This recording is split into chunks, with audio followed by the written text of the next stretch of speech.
on aura une Notre-Dame flambant neuve. C'est ce qu'a promis Emmanuel Macron. Oui, on va en parler. Mais avec plein de projets différents, vous êtes allé à Bruxelles, vous. Je suis allé à Bruxelles, alors c'est sur Instagram que j'ai trouvé Denis et son studio. On est allé à Liège, alors vous pouvez dire c'est un petit peu décalé, pourquoi un studio belge s'intéresse au sort de Notre-Dame. Mais il faut quand même se rappeler que voilà, cette flèche qui tombe, ça a quand même choqué le monde entier. Ils ont travaillé nuit et jour, vraiment, même sur leur week-end, sur leur soirée, pour ce projet-là. C'est un mélange de tradition et de modernité, ce qu'ils vont nous proposer. On était donc à Liège avec Basile Bonne. Regardez le reportage, on en parle après. Dans le studio Mi6, les employés donnent leur corps à l'entreprise. Ils sont scannés en 3D et seront intégrés dans une cathédrale de Notre-Dame de Paris reconstruite virtuellement. Donc ici, on est dans le logiciel 3D, c'est le logiciel dans lequel on travaille, et qui nous permet justement de modéliser l'environnement, la cathédrale elle-même, et de naviguer dans la scène. Imaginez la nouvelle Notre-Dame de Paris, un vrai challenge pour ce studio 3D. L'occasion de montrer leur technologie de pointe. Et après quelques semaines de travail acharné, le résultat est impressionnant.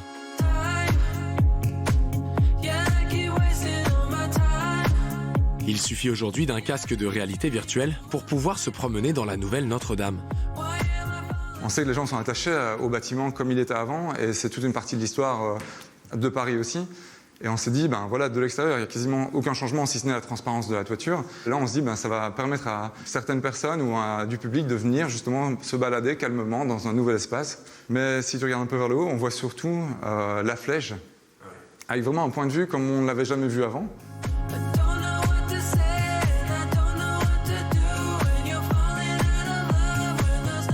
Denis et ses équipes ont voulu garder l'aspect extérieur tout en imaginant une nouvelle utilisation du bois.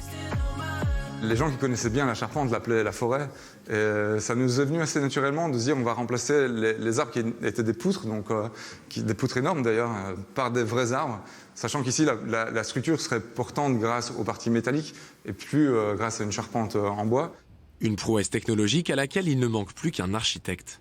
On ne va pas se mentir, si un bureau d'architecte est partant pour travailler sur le projet, quitte à l'adapter un petit peu, etc., évidemment, nous, si on nous propose une collaboration, on ira sans hésiter. Le studio belge veut y croire.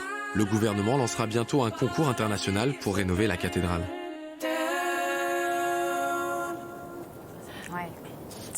Bon, on aime bien, nous, ce projet-là. Oui, oui, on valide. On ne connaît pas encore les contours du concours, ça a été annoncé par Édouard Philippe, mais pour l'instant, on ne sait pas trop quels seront les critères.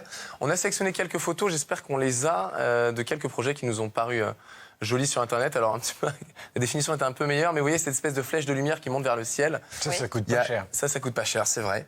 Est-ce que vous voyez un point commun dans tous ces projets? Je ne sais pas si vous les avez vus sur Internet, c'est la transparence, en fait, de la toiture. C'est cette saison, la transparence. Il y a de la transparence partout. En politique aussi, c'est vrai.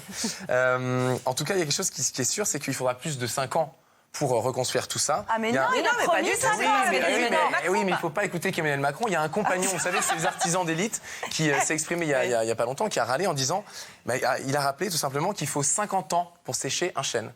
Ah oui. Donc, en fait, les dynamiques sont juste impossibles à tenir. Est-ce qu'on peut écouter le président quand même? C'est quand même le chef des Français, c'est lui qui décide. C'est le grand schtroumpf. C'est ton avis, David? C'est marrant, les gens ont perdu les vertus d'obéissance.